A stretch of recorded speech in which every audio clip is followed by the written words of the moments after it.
Dios les bendiga, mis hermanos. Ocupen su lugar. Es una alegría. La semana pasada no pudimos estar.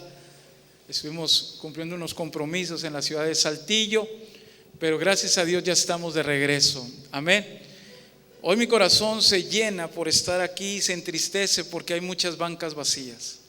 Si un lugar no debe estar vacío, es en la casa del Señor. Si un lugar debe estar siempre lleno, es la casa del Señor. Amén. Pero qué bueno que usted está aquí. Si acaso por ahí mira en la semana a alguien que no vino, con todo el permiso pastoral, regáñelo. Llámele la atención y diga: ¿qué pasó? Tú debiste de haber estado en la casa del Señor. Antes de iniciar, agradezco a Dios porque la semana antepasada, el 25 de mayo, Dios le permitió a mi hija Sharon cumplir 16 años de vida y yo agradezco a Dios porque ella en otro tiempo daré un testimonio. Ella es un milagro de Dios. Dios hizo un milagro en su nacimiento y cada vez que yo la miro ministrar aquí arriba, mi corazón se llena de gozo porque sé que Dios tiene un propósito para ella y que Dios está cumpliendo el propósito en su vida. Y también agradezco a Dios porque el día sábado que viene, no este que pasó, este que viene, mi esposa estará cumpliendo años, 25 años estará cumpliendo, 25 años de cantar, 25 años de vida, así que agradezco a Dios por ese privilegio. Casi los cumpleaños de los tres están muy juntos, ¿verdad? De Sharon, mío y el de mi esposa están muy seguiditos. Así que pues compramos un pastel para los 3 meses, para que nos dure, para no estar compre y compre. No se crean.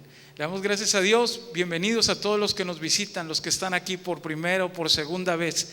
Sean bienvenidos a la casa del Señor. ¿Cuántos están listos para escuchar la palabra de Dios? Amén. ¿Aún siguen dormidos? ¿Cuántos están aquí para escuchar la palabra del Señor? Amén. A eso hemos venido, a escuchar la palabra del Señor y deleitarnos en la presencia del Señor. Voy a iniciar una serie de 2 sermones, solamente 2 sermones. Y se llama Generación Obed-Edom.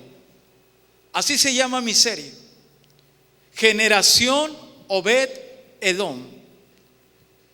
Y hoy voy a hablar la primer parte y quiero hablar sobre un punto importante para la iglesia y para el creyente.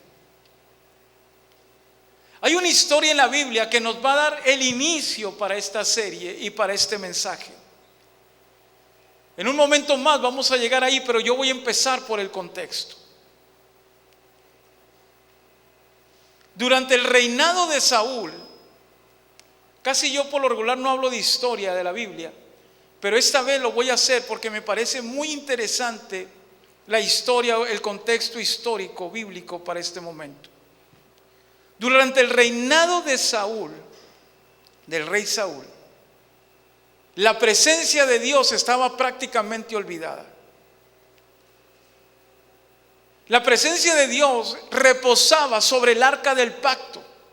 El arca del pacto que fue construido cuando salió Moisés con el pueblo de Israel y después de todo el peregrinaje y después de haber llegado, el Señor pidió que le construyeran el arca del pacto.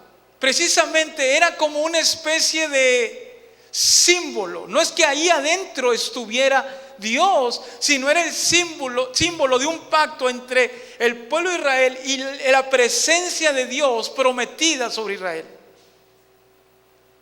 Mientras el tiempo de Saúl, la presencia de Dios fue olvidada. El arca del pacto estaba arrumbada. De hecho, en un tiempo, el arca del pacto fue robada por los filisteos porque no estaba siendo bien cuidada. Ahora bien, llega el turno de reinar a David. Y durante este tiempo no había un lugar, un santuario donde el arca que representaba la presencia de Dios estuviera ahí para colocarla. Así que durante un tiempo estuvo en la casa de un hombre llamado Abinadab. El arca del pacto fue depositada en la casa de aquel hombre llamado Abinadab. Después de tiempo, llegó David y decidió transportar el arca de donde se encontraba, de la casa de Abinadab, a Jerusalén. Y sacaron el arca de la casa de Abinadab. Y David le dio toda la responsabilidad del traslado al hijo de Abinadab, de nombre Usa, y a otra persona de nombre Ayo. Ellos iban guardando el carruaje. Y entonces el arca comenzó su viaje hacia Jerusalén. Todo iba muy bien, pero dice la Biblia que llegó el momento donde llegaron a un lugar de sembradío. Y cuando llegó a ese lugar, la llanta del carruaje cayó en uno de los surcos. Y donde cayó, el arca empezó a moverse y parecía que iba a caer.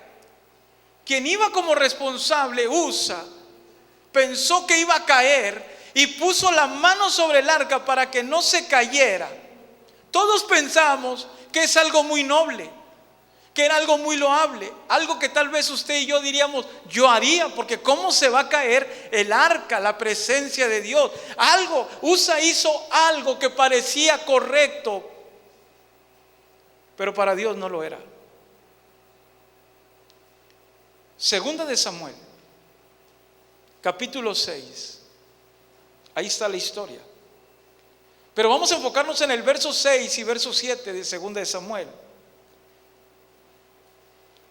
Hoy no se van a poner los textos porque no está la persona que pone los textos, así que pues péguesele a alguien que tenga Biblia o escuche. Capítulo 6, versículo 6 dice de la siguiente manera: ¿Qué pasó con Usa por haber tocado el arca?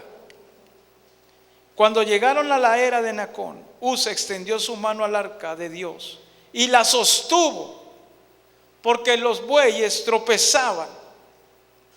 Y el furor de Jehová se encendió contra Usa y lo hirió ahí Dios por aquella temeridad, y cayó ahí muerto junto al arca de Dios. El arca se iba a caer. Usa quiso detenerlo, él era el responsable. Parecía que estaba haciendo algo correcto. ¿Qué era mejor, que el arca cayera o que se sostuviera? Tal vez diríamos que se sostuviera y que no cayera. Sin embargo, no eran las reglas de Dios. Y cuando Usa puso su mano, Dios se enojó. Se encendió la ira sobre Usa. Y entonces dice la Biblia que Usa cayó muerto enfrente al arca. ¿Por qué? Porque en el Antiguo Testamento, cuando Dios pidió, Dios puso las reglas del traslado de su presencia. Diga conmigo, Dios pone las reglas. Y cuando Dios pone las reglas, nadie las puede violar, aunque parezca que lo que hagamos es correcto. ¿Quiénes eran los únicos que podían tocar el arca? ¿Quiénes eran los únicos que tenían la autorización de Dios para tocar el arca y que no muriesen? Los levitas y los sumos sacerdotes. Los únicos que podían tocar el arca eran ellos. Usa no era. Y aunque parecía que estaba haciendo algo correcto, iba contra las reglas de Dios. Muchos de los creyentes o muchos de nosotros pensamos que a veces Dios no se va a dar cuenta. O pensamos y decimos, es que la vida cristiana yo la veo así, es que otros me dijeron. No, las reglas para vivir a Dios ya están escritas. Y Dios no modifica reglas. Las reglas van como Él las pide. Y cuando nosotros violamos esas reglas, entonces no vamos a esperar el favor de Dios hacia nosotros. Dice la Biblia que hay caminos que al hombre le parecen correctos, pero el final es camino de muerte. Y no solo aplica a las cosas del mundo, también aplica a las cosas que pensamos que son correctas espiritualmente, pero que realmente van en contra de las reglas de Dios. Y la Biblia dice que Dios es inmutable en sus reglas, en sus mandatos, en sus principios. Él no cambia. Diga conmigo, Dios no cambia. Él es el mismo, su palabra no pasa. Usa parecía que estaba haciendo lo correcto, pero estaba equivocado. Él debió haber esperado a que llegara corriendo un levita o llegara un sumo sacerdote, y si el arca caía, los únicos que podían levantarla y ponerla otra vez eran ellos. Pero no usa. Y el coraje de Dios, porque esa es la palabra, la expresión, Dios se enfureció sobre la acción de Usa, que murió ahí instantáneamente. Ahora bien,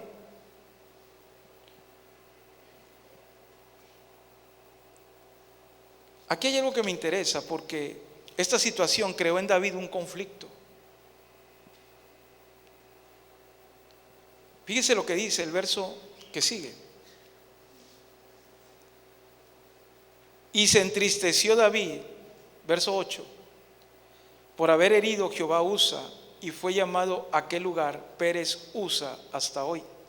Y temiendo David a Jehová aquel día, dijo: ¿cómo ha de venir a mí el arca de Jehová?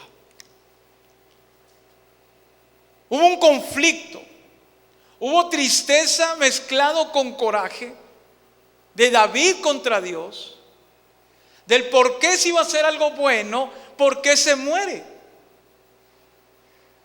Tal vez David se sentía culpable de que él le dio a Usa la responsabilidad, sabiendo que no era un sumo sacerdote y aún sabiendo que no era un levita. Tal vez David se sentía culpable, pero después dice que le temía, y me llama la atención por dos cosas. Y quiero que enmarquemos dos aspectos importantes. Número uno, la tristeza no es un sentimiento que atraiga la presencia de Dios. Le voy a decir algo: la tristeza no es un sentimiento que atraiga la presencia de Dios, porque Dios no se mueve en medio de la tristeza. Dios se mueve en medio del reconocimiento que se le hace a Él, aún por encima de la tristeza. No estamos diciendo, cuando Jesús dijo: en el mundo tendréis aflicción, no significa que te la pases riendo toda la vida porque tienes problemas, pero sí habla de gozo, y el gozo no es el reflejo. Cuando usted se ríe, así se llama alegría, pero el gozo que habla el Señor, el verdadero gozo, es algo interno, que a pesar de que puede haber tristeza, hay un gozo que nos muestra una esperanza de que Dios está con nosotros. Así que donde hay tristeza, la presencia de Dios no es atraída. Cuando hay un creyente triste, a Dios no le interesa. Se oye fuerte, pero es así. Dios ve a un creyente triste que no entiende. ¿Por qué? Porque la tristeza deja fuera la fe. Yo puedo estar confundido, puedo estar pasando un mal momento, puedo estar en dificultad, puedo estar en una enfermedad, pero dentro de mí hay algo que me dice: no estás solo, Dios va a hacer algo, sus promesas están ahí. Entonces, cuando yo veo esto por encima de mi tristeza, entonces yo atraigo la presencia de Dios. Hay cristianos que viven toda la vida batallando con sus emociones, y por eso nunca ven nada bueno de Dios, aunque asistan a una iglesia, porque el problema es que los sentimientos negativos que Dios no produce no pueden atraer la presencia de Dios. Alguien con amargura, resentimiento, falta de perdón, congoja, aflicción, depresión, no puede atraer la presencia de Dios, porque donde está la presencia de Dios hay libertad. Amén. Número 2, dice la Biblia que él temió. Me llama la atención porque no habla, el contexto original, la palabra que aparece, no habla del temor reverente que conocemos cuando dice la Biblia que hay que temerle a Dios. No, él dejó el temor reverente por un miedo. Le dio miedo lo que Dios había hecho. No era el temor reverente, decir: Señor, perdóname, me equivoqué. No, fue miedo por lo que hizo. Y estas dos condiciones llevaron a David a cuestionarse y decir: ¿y ahora cómo voy a llevar yo el arca a mi casa?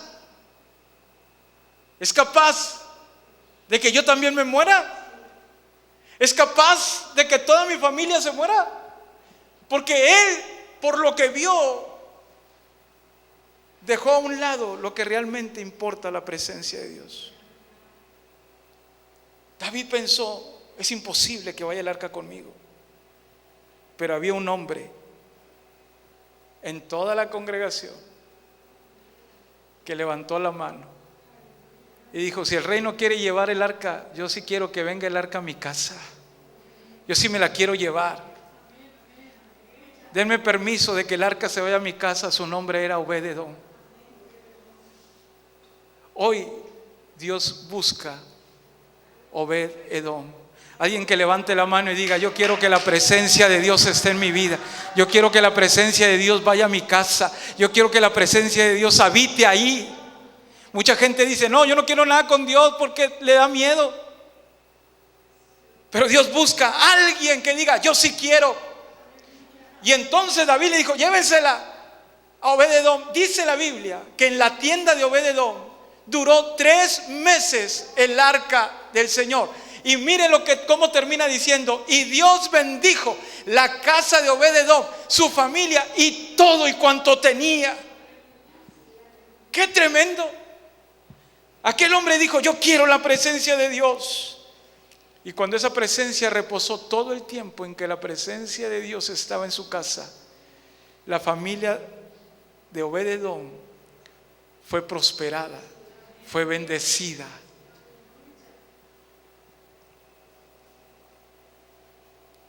Hay muchos que quieren el poder de Dios y la presencia de Dios. Hay mucha gente que dice: yo quiero la presencia de Dios. Pero lo real es que desconocemos los parámetros para atraer la presencia de Dios.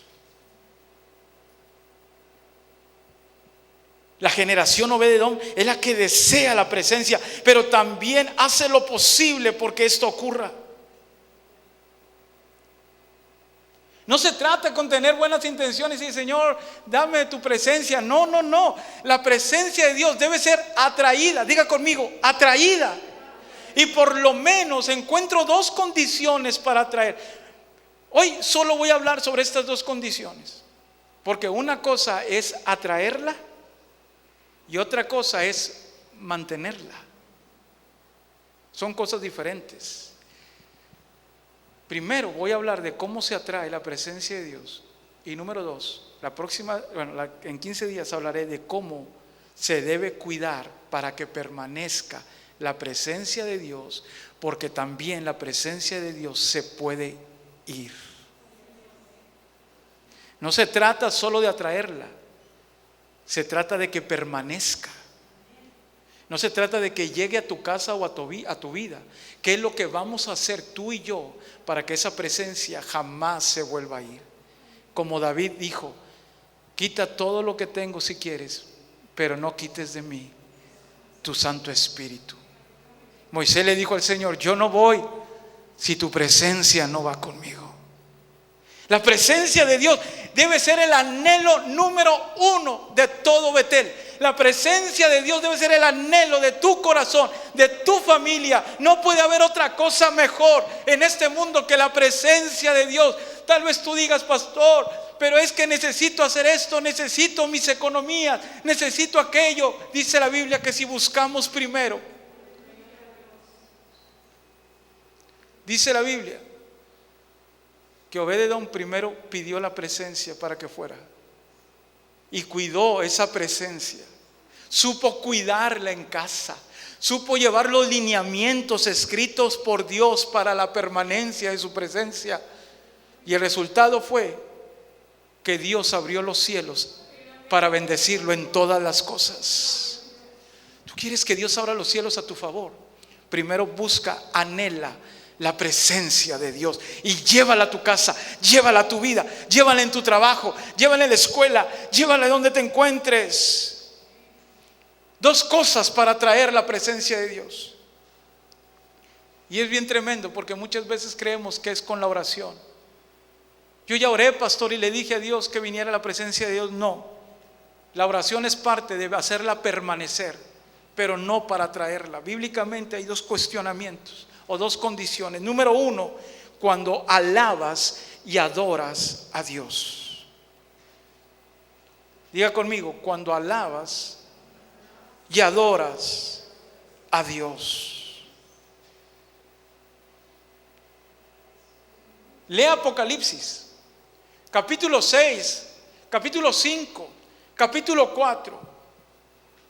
Lea el libro de los Salmos y se va a dar cuenta que Dios está rodeado de adoración y de alabanza desde la eternidad. Dios está rodeado de alabanza y de adoración desde la eternidad.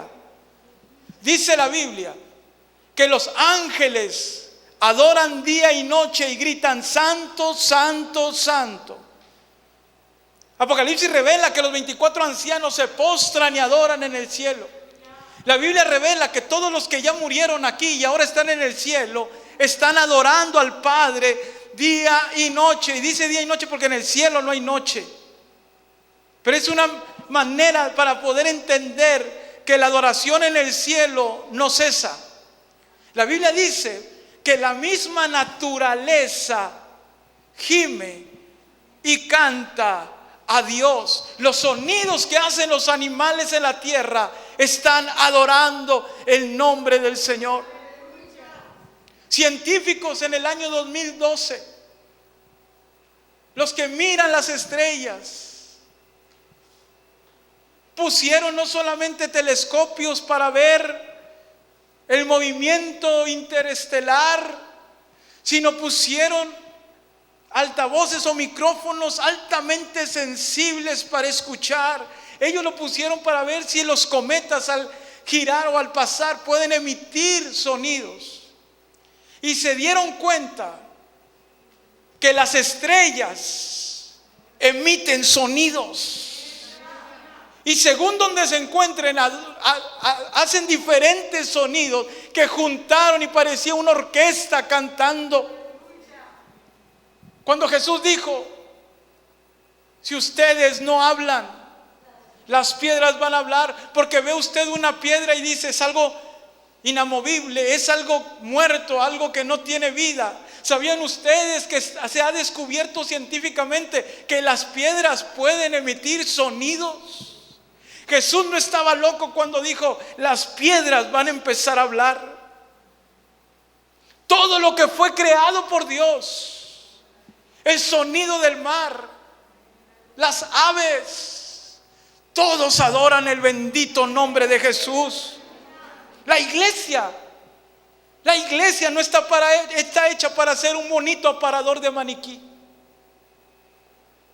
La iglesia está hecha para celebrar a su Señor y su Salvador. Si no aprendemos a adorar a Dios, no vamos a aprender a traer la presencia de Dios. Yo puedo hablar de lo que era 15 años atrás Betel. Las fiestas que había. Y la presencia de Dios era atraída. Porque lo que atrae la presencia de Dios es la manera en cómo lo haces. Amén. Amén. ¿Se acuerda cuando uno andaba no se acuerde cuando andaba en el mundo, pero me refiero a que cuando a uno le gustaba la música y andaba en aquellos lugares, cómo se movía para el mundo? Mi pregunta: ¿acaso Dios no merece algo mejor que eso? La Biblia dice: no puede estar triste un corazón que alaba a Cristo. La iglesia debe ser un lugar donde la presencia de Dios sea traída por una irrupción de alegría y de gozo. ¿Oyó lo que dije? Hace un tiempo estuvimos, hace ya tiempo, todavía era soltero, en San Antonio. Fuimos a una iglesia que está entre la 90 y la 410, yendo hacia el aeropuerto de San Antonio, en el Loop. La mera esquina, una iglesia que usted lo puede ver por Facebook, se llama New Life. Tiene ciertas características. Una, la mejor o no sé si la mejor o la mayor, es que todos son negritos. Primero, imagínense cómo se visten. Tiene una manera tan peculiar de vestir, unos colores tan, eso sí, todos trajeados. Todo mundo trajeado. Los hombres, las mujeres con sus vestidos, con unos sombrerotes grandotes, así de verde, mírame a fuerzas. Grande, así como que si te los pones en la noche, brillas porque brillas. Todo el mundo te ve, ni te ubica, hasta el satélite te ubica. Así, de esas. Cuando empezó la alabanza, mis hermanos, los que estábamos ahí, estábamos asustados. La manera en adorar a Dios, la manera en que no le importa quién está a su lado, solo tienen una vida, una mente que es una meta, que es adorar al Señor y glorificarlo como debe ser, una fiesta. Yo me quedé asustado, que lo más que hacía era aplaudir, hasta que llegó el momento en que también empecé a brincar, y de ahí empecé a experimentar otra cosa, que cuando uno está delante de Dios no puede permanecer quieto. Era una alegría. Cuando yo salí de aquel lugar y salimos de aquel lugar, vimos el parqueadero, todos los carros que tenían, los Cadillac, los Rolls Royce. Y dije, por eso son bendecidos por Dios, porque ellos saben adorar a Dios. Porque aquel que adora a Dios provoca que la presencia de Dios venga y provoca que el cielo se abra. Por eso dice la Biblia que David era conforme al corazón de Jehová, porque él sabía tocar el corazón con lo que hacía. Verso 5, miren cómo llevaban el arca. Para aquellos que dicen, no, pastor, es que somos tranquilos. Miren, una vez un hombre en un instituto, cuando yo hablaba sobre esto, me quiso discutir y me dijo, pastor, pero es que es la cultura. Le dije, no, ¿quién dijo que los mexicanos somos así, todos apaciguados? Si nos conocen en el mundo por ser. Empieza el mariachi, ¿cómo empezamos? No me diga que no, hermano, no me diga que no grita. Yo los he visto. Y Dios los ha visto, empieza el mariachi y se emociona. ¿O no? ¿Por qué dicen que los mexicanos no somos así? Empieza la alabanza en como sea, en cumbia y en todo, y el cuerpo como que empieza. Y aunque sea alabanza, nos emocionamos. No podemos decir que los mexicanos para alabar a Dios somos así. ¿Por qué para el mundo somos diferentes? Tenemos que dejar eso y empezar a adorar a Dios como Él lo pide.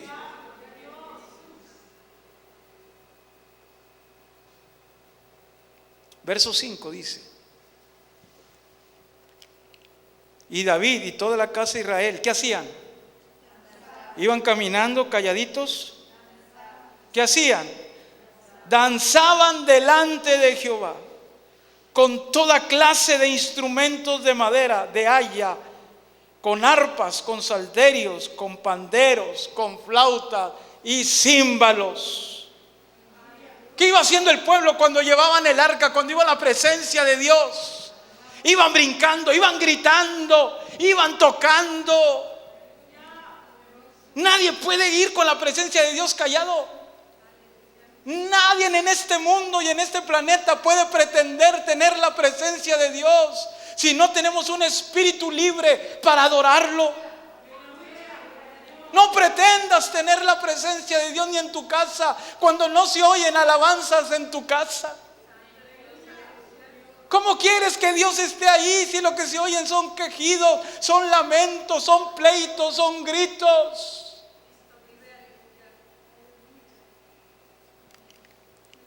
Verso 14 y 15. Y David danzaba con toda su fuerza. ¿Cómo iba David danzando? Con toda su fuerza delante de Jehová. Y estaba David vestido con un efod de lino. Así David y toda la casa de Israel conducían el arca de Jehová con júbilo y sonido de trompeta. Cuando uno viene a la casa de Dios, donde está su presencia, debe venir con acción de gracias, con júbilo, con sus puertas, con gritos, con alegría.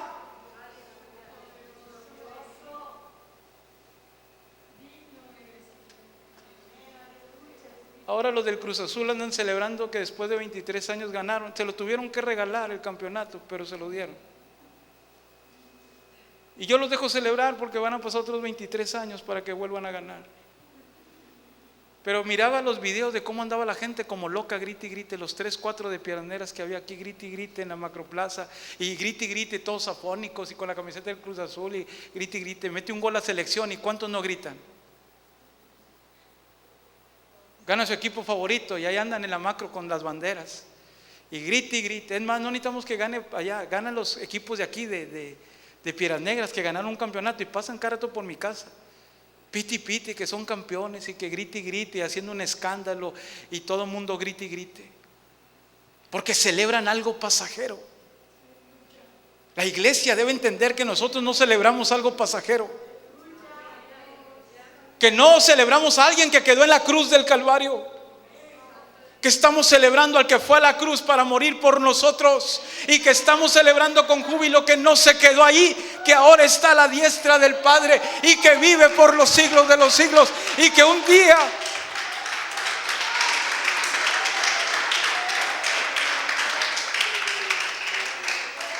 día vendrá por usted y por mí.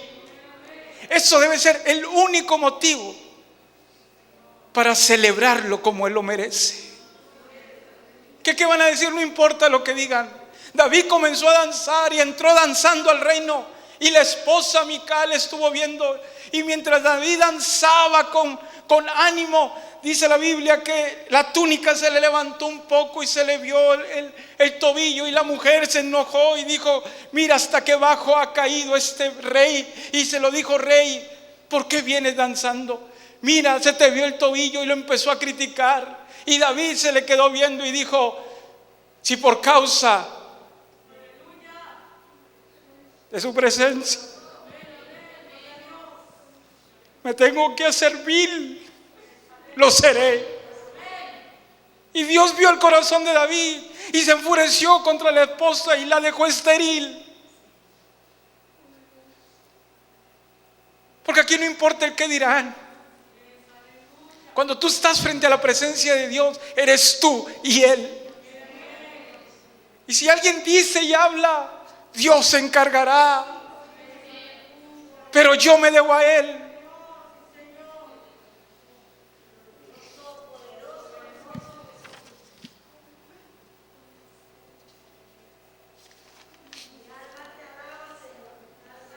Josafat tenía una guerra enfrente, le superaban los ejércitos en número.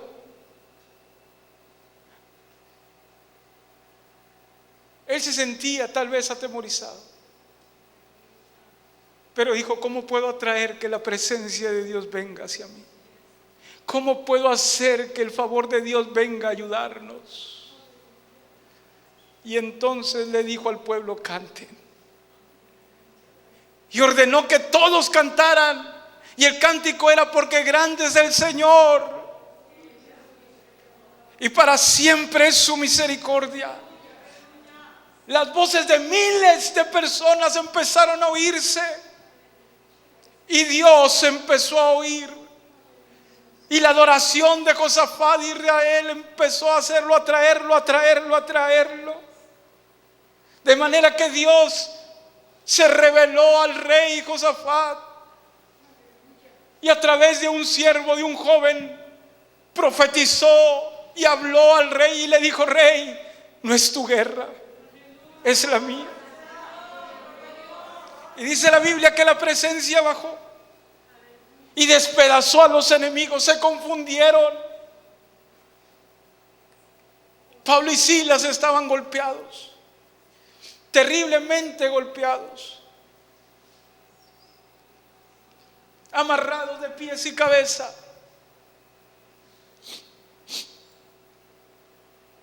Tal vez con costillas rotas, sin dientes, tal vez les faltaban dientes, sangrando, porque los romanos eran terribles al momento de golpear.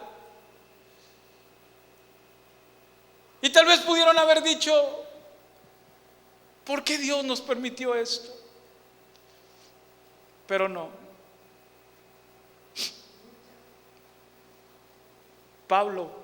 Y Silas, gracias, tía. Se me olvidó el pañuelo. Pablo se le queda viendo a Silas todo golpeado y le dijo: Silas, vamos a cantar, ¿qué te parece? Iglesia, ni Josafat ni Pablo y Silas cantaron por cantar. La intención, tenían una intención: atraer la presencia de Dios. Y cuando usted tiene la intención de atraer, pone los 5 sentidos en lo que está haciendo. Y empezaron a cantar. Y mientras empezaron a cantar, los otros presos oyeron, y de pronto la presencia de Dios cayó. Y se presentó como un terremoto. Y las paredes empezaron a caerse de las cárceles. Y las ataduras empezaron a quebrarse.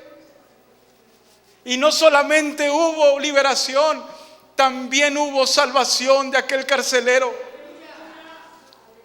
Es que cuando uno canta con intención de traer la presencia de Dios, suceden cosas tremendas y terribles.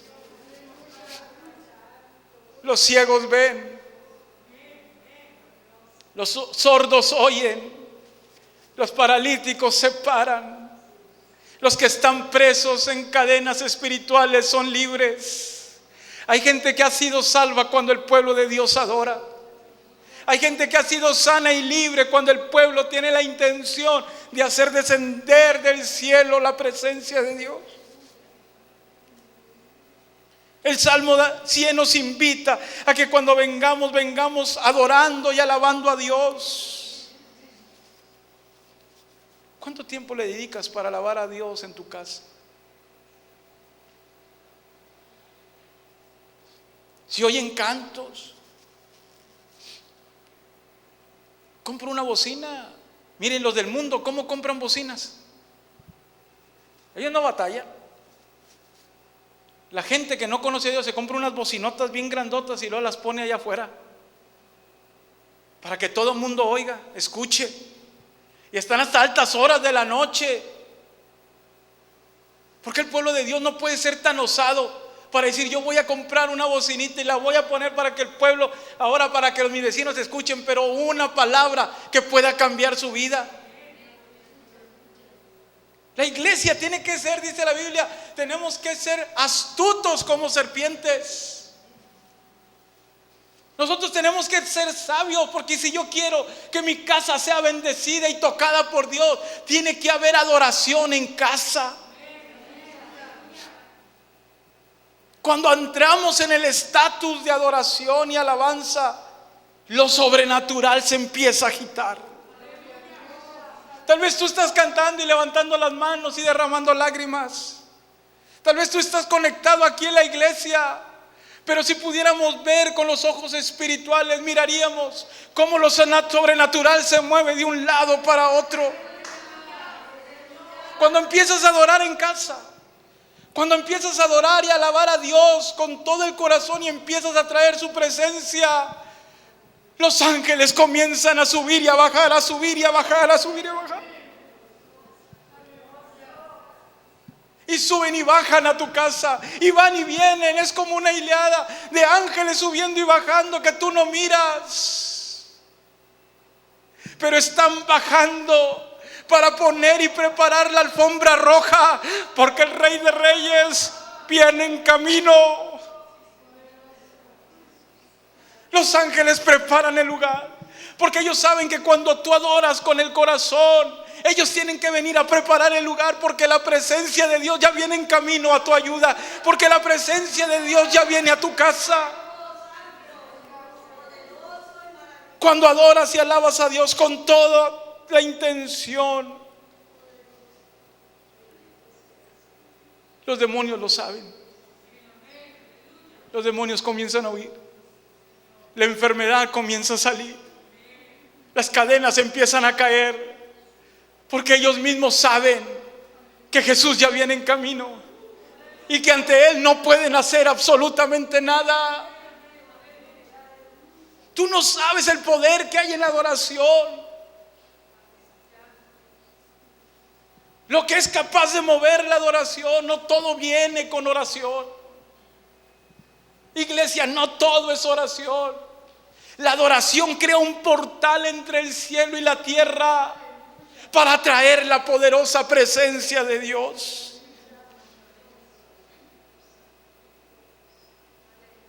Betel no debe ser un lugar de maniquís. Y se lo digo como siervo de Dios y con la autoridad que tengo de Él y por la palabra.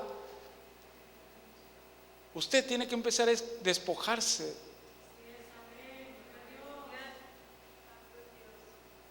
Y le voy a decir una cosa: Satanás pone muchas ataduras. Yo he estado en lugares donde la gente le pesa levantar la mano, la levanta y se cansa, siente que se cansa. Yo estuve en una iglesia donde una hermana me decía que cada vez que levantaba la mano sentía como que algo se la bajaba. Hay gente que cuando empieza la adoración empieza a ponerse ansiosa. Hay personas que empiezan a ponerse a temblar cuando empieza una adoración poderosa. Hay personas que comienzan a desesperarse y a temblar cuando viene porque empiezan a tener miedo. Esos son ataduras. Porque cuando baja la presencia de Dios, no hay nada que lo pueda resistir. Cuando mi esposo y yo pastoreamos en Frontera, tuvimos varios endemoniados en la adoración. La iglesia empezó a adorar tremendamente. Y vino la presencia de Dios que cayó como una bomba. Y donde pegó en la iglesia, los endemoniados, que eran 2, empezaron. No pudieron soportar. Cuando está la presencia de Dios, lo sobrenatural se hace presente. Todavía recuerdo cuando estábamos aquí y un día estaba yo en la alabanza y trajeron a una señora, una hermana. Mi papá había predicado y vino la señora. Era un atril grande de madera, cuadradito, blanco, que todavía me acuerdo. Y no sé qué hermana, no sé si sea aquí la hermana y se acuerde, pero esa hermana de la iglesia trajo a esa señora, y esa señora al final del culto, y yo estaba aquí arriba y oí toda la conversación, y la hermana le dijo a mi padre: pastor, permita a la señora que mire lo que está atrás. Quiere subirse a ver el atril, el púlpito. Y dice que se subió la señora y andaba viendo por todos lados, y mi papá le preguntó a la hermana: ¿qué es lo que necesita? La señora dijo: es que todo el tiempo en que usted estuvo predicando salía como un humo. Había un humo, y yo dije: ese señor que está ahí tiene un aparato que produce humo. Pero ella dice, una persona que no era cristiana, dice: yo vi cómo salía el humo de ese lugar. Cuando estábamos en Frontera pastoreando, después de predicar, vino la principal diaconisa de la iglesia con su nieto, jovencito, ya es un joven. Tenía 7, 8 años, no, tenía como unos 9 años. Y cuando yo me bajé, habíamos tenido un culto espectacular de parte de Dios. Dios había hecho cosas poderosas. Y venía el niño abrazado de la hermana y le decía: dile, mi hijo, dile. Dijo: pastor, el niño quiere decirle algo. Y el niño no quería, se me quedaba viendo y se agachaba. Después de tiempo le dije: mira, hijo, tenme confianza. ¿Qué pasó? ¿Qué viste? Ese día todavía me acuerdo que pasamos a todos los niños para que fueran llenos del Espíritu, y empezamos a ver cómo los niños empezaban a hablar en lenguas. Y pasó una mujer que estaba embarazada, y fue tanto así que el niño dentro del vientre empezó a moverse, se movía, brincaba, se miraba claro, y la gente empezó a ver cómo el niño, el vientre de la madre, era bautizado. Ahora entiendo cómo Juan fue bautizado cuando se puso frente a María donde estaba Jesús. Se movía, o sea, fue algo tremendo. Y el niño viene y me dice: pastor, es que cuando usted estaba hablando, había un hombre grandote detrás de usted, y cuando usted levantaba la mano, él levantaba la mano. Y cuando usted señalaba, lo mismo que usted hacía, él lo hacía, pero un hombre con una vestidura blanca grandote atrás de usted. Y cuando usted despidió, aquel hombre que estuvo con usted todo el tiempo desapareció.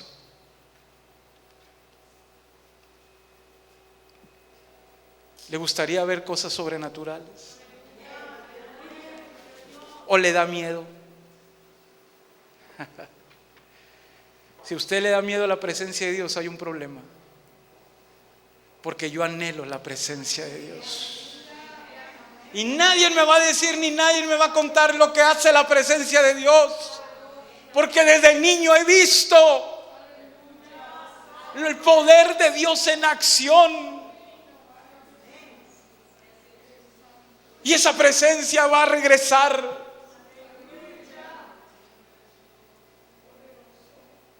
Número 2. Cuando tienes convicciones radicales sobre Dios. Cuando tienes convicciones radicales sobre Dios. Dios no está con los que dudan. La presencia de Dios, aunque la pidas, no viene sobre los que dudan. Dios no está tampoco con los que ponen prioridad otras cosas antes que Él. Tampoco. Por eso yo les digo, mucha gente pide pero no va a recibir, porque hay reglas ya establecidas. Usted quiere la presencia de Dios y ser bendecido. Hay dos cosas. El Señor debe ser el primer lugar en todo. Y número 2, tiene que tener un corazón de adorador tremendo. Esa es la única manera de que garantice que Dios esté en su casa y que Dios esté en su vida. Daniel decidió ir al foso de los leones antes de dejar de orar. A Daniel le dijo el sistema: sigues orando y te va a costar. A Daniel no se escondió, sabía las consecuencias y sabía el edicto, y aún así lo hizo como siempre. Abrió las ventanas para que lo oyeran, abrió las ventanas de su casa para que lo vieran y comenzó a orar. Y la pena lo tomaron y lo llevaron al foso de los leones. Dijo Daniel: no importa. Pero cuando estaba en el foso de los leones, adivinen quién se hizo presente en ese lugar. La presencia de Dios. Los 3 jóvenes decidieron ir al horno de fuego antes de hincarse ante el sistema y la idolatría. Y aun cuando dijeron: si no lo haces, te vamos a meter al foso, al horno, ellos dijeron: no importa, nuestro Dios a quien servimos nos puede librar, y si no nos libra, de igual manera no nos vamos a hincar. Y cuando los aventaron, ahí ya los estaba esperando la presencia de Dios, porque no eran 3, eran 4 los que estaban dentro.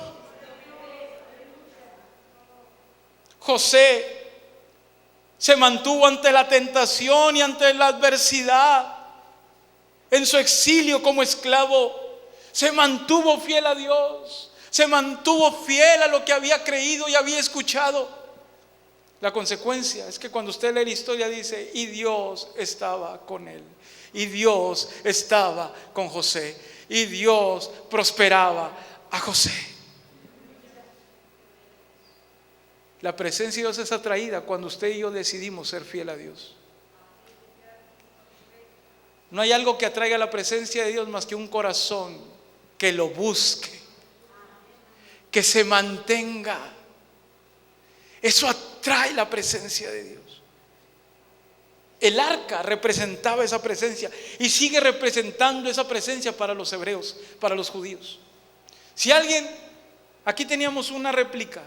Hay lugares que tienen réplicas o representaciones del arca. El arca era algo grande, era no cuadro, era una especie de rectángulo, un cubo grande, que estaba hecha de oro o está hecha de oro. 2 lugares donde 2, vamos a decir, tubos que atravesaban también en oro, que era donde cargaban. La parte de la tapa tenía 2 querubines, y los querubines son los que adoran, ¿sabían esto? Así que los querubines guardaban la presencia de Dios en el arca, es decir, la adoración. Se dan cuenta que hasta ahí viene, y están los 2 querubines así con sus alas, adentro, hasta el día de hoy, contiene 3 cosas de la presencia de Dios: las tablas de la ley, la vara de Aarón, que hasta el día de hoy reverdece cuando no está en el tronco, y el maná que cayó del cielo. Para hablar de las 3 cosas que la presencia de Dios produce: la vara es el sacerdocio, el que dirige. El maná es la provisión que Dios siempre tiene con los que le buscan. Y las tablas de la ley son los reglamentos que los seguidores de Jesús deben de obedecer.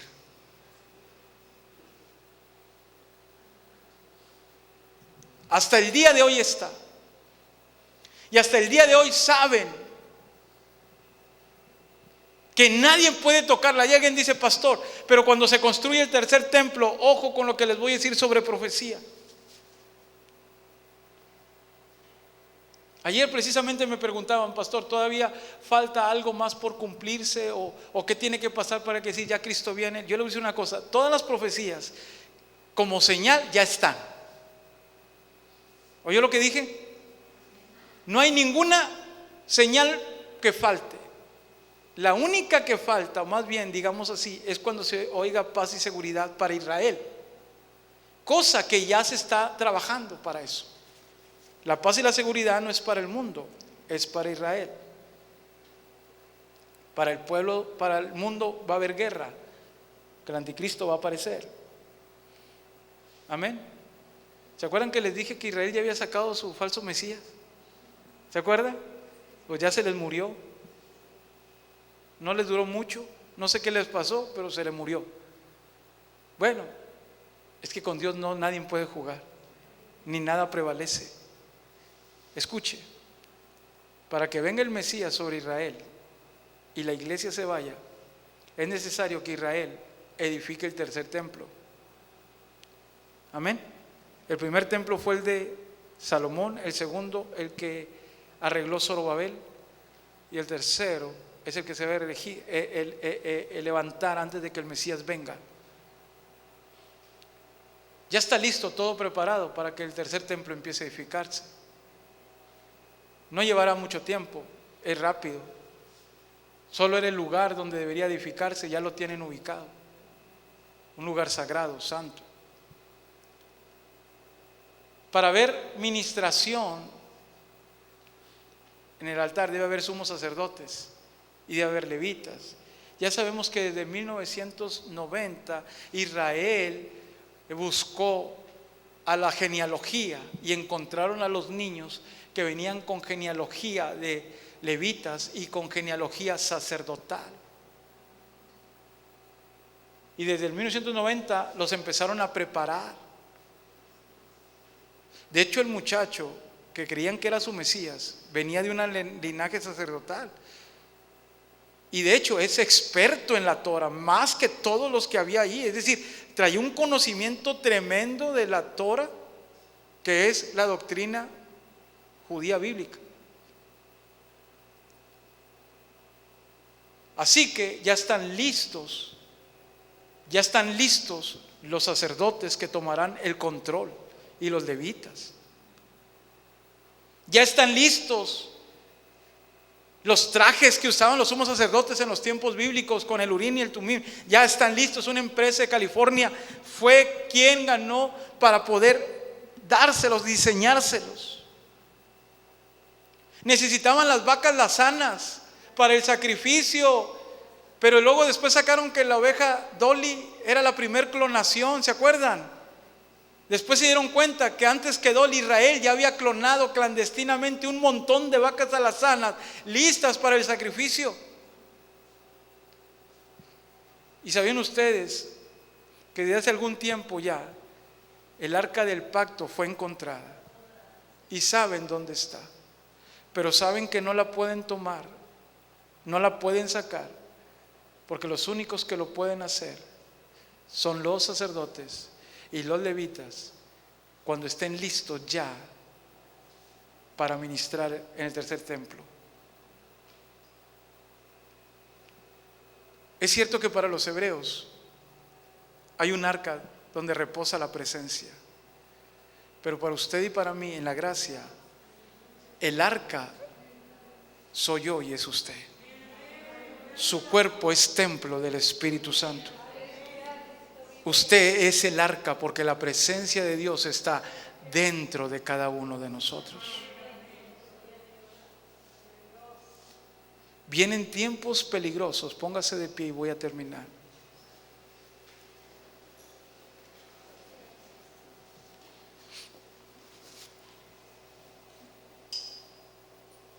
Vienen tiempos peligrosos donde la única manera de salir a flote va a ser con la presencia de Dios en nosotros. Jesús dijo: sin mí nada podréis hacer. Usted y yo debemos de ser depositarios de la presencia de Dios. Hoy Dios quiere en Betel una generación de Obededón que diga: yo sí levanto la mano, yo sí quiero la presencia de Dios en mi vida y en mi casa. Porque cuando esté la presencia de Dios es la garantía de que todo lo que tengas, todo lo que eres, será tocado por Dios y será bendecido. No es una presencia momentaria, es una presencia permanente.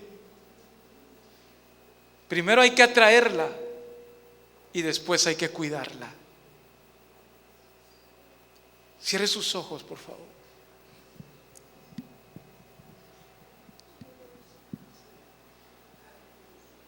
Cierre sus ojos.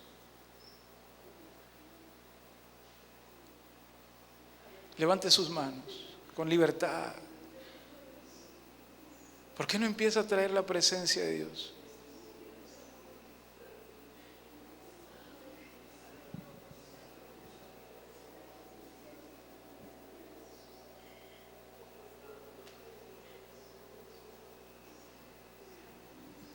Abra sus labios y empiece a adorar al Señor. Adórelo. Adórelo con libertad. Llene sus labios de alabanza y empiece a decirle: eres santo.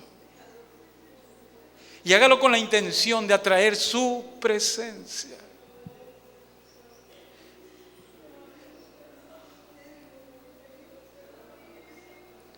Te amo, mi Señor. Se acaban las palabras, solo me queda el alma para adorarte. Te amo, mi Señor. No hay nada alrededor, solo estamos tú y yo. Solo estamos tú. Empiece a abrir sus labios, no le dé pena ni dé miedo. Solo está usted y Dios. Y cuando sus palabras no den más, deje que su alma le empiece a decir a Dios cuánto anhela, cuánto necesita de su presencia, cuánto anhela que el rocío de su presencia inunde su vida y quite toda sequedad, y quite toda tristeza, y quite todo dolor, y quite toda enfermedad. Adórelo, levante su voz. Deje que el Rey de Reyes y Señor de Señores lo escuche.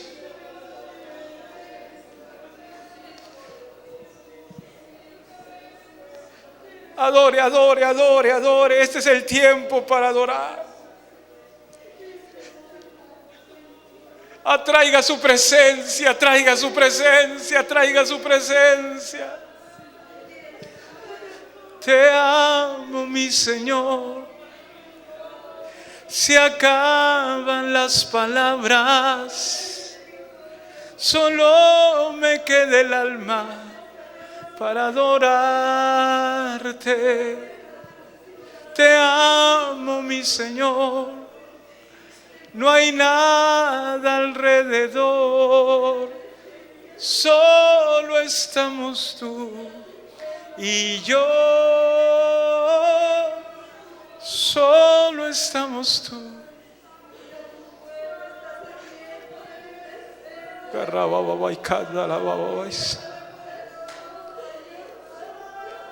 Aquí está Él. Aquí está su presencia. Él ya te estaba esperando porque quería escucharte.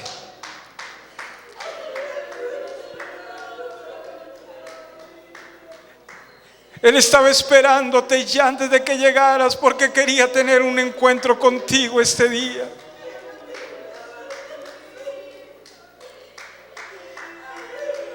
Bendice alma mía Jehová y bendiga todo mi ser su santo nombre. Bendice alma mía Jehová y no olvides ninguno de sus beneficios. Si tienes vida, adóralo. Si puedes moverte, adóralo. Si puedes respirar, bendícelo. Si hay trabajo, hay familia, bendícelo.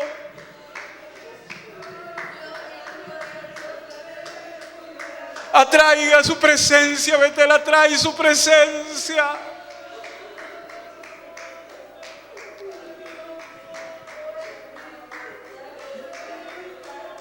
Dile como Jacob, no me voy hasta que yo sienta que estás aquí. Abre tu corazón y dile: Señor, mi vida, mi cuerpo es depositario de tu gloria, de tu presencia. Y si alguien no quiere tu presencia, yo sí. Yo levanto mis manos y digo: Señor, yo sí quiero tu presencia.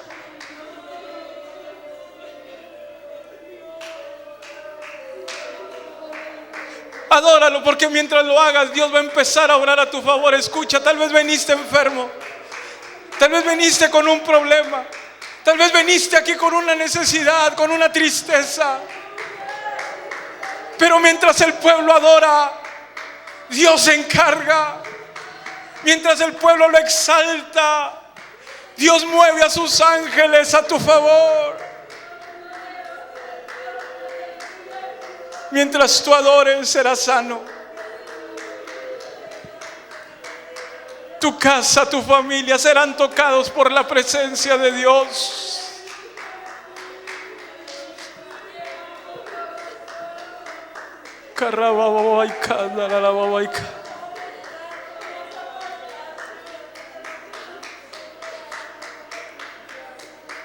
Tu presencia, adóralo. Adóralo, adóralo, adóralo. Tenemos este tiempo para hacerlo. Tenemos una semana para trabajar y tal vez llegamos cansados. Así que tenemos este tiempo único para adorarlo como iglesia.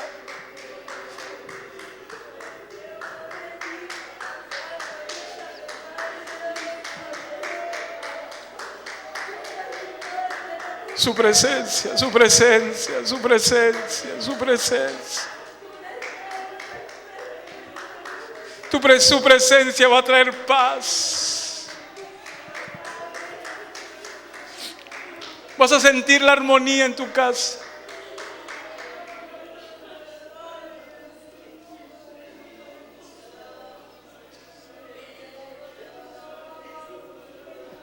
Adórelo, adórelo. Nos vamos a tener que ir soltando, porque de aquí en adelante nuestra vida tiene que tener la libertad para adorar, para gritar, para bendecir al único que lo merece, aquel que pagó el precio de nuestra salvación con su sangre. Pero al tercer día resucitó.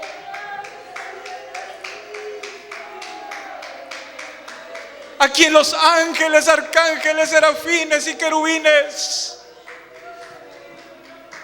día y noche gritan: santo, santo, santo, santo.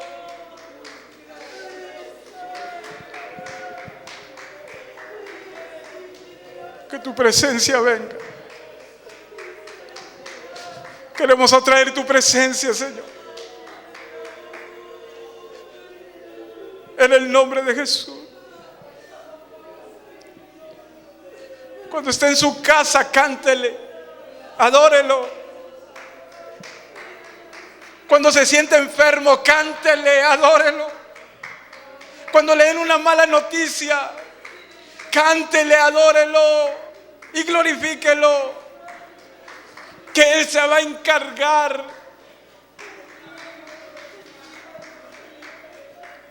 Él es el que en su palabra ha prometido: no temas, yo te ayudo. Aquel que te dice: no es tu guerra, es la mía. Aquel que ha prometido estar contigo aún en medio de las adversidades. Lo único que podemos hacer a favor del que pelea por nosotros es adorarlo, es bendecirlo. Es lo único que podemos hacer, porque Él hace todo por nosotros. Iglesia, no se canse de adorar. Aprenda a disfrutar de la presencia de Dios. Deleítate en la presencia de Dios, porque Él se va a encargar de contestar lo que tú necesitas.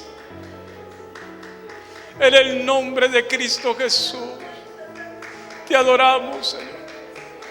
Te adoramos, y como iglesia hoy te pedimos tu presencia. Atraemos tu presencia. En el nombre de Cristo Jesús.